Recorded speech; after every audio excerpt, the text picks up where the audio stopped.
Bagian depan dulu yang paling menarik nih. Gila, ini gede banget ini.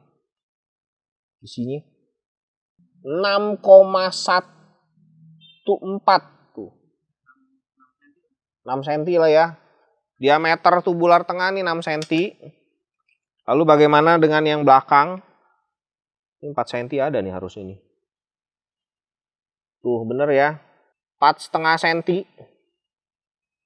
Gila gede amat ya. Sama ya, kiri kanan sama ya, 4,5 cm juga. Jadi tubularnya luar biasa gede.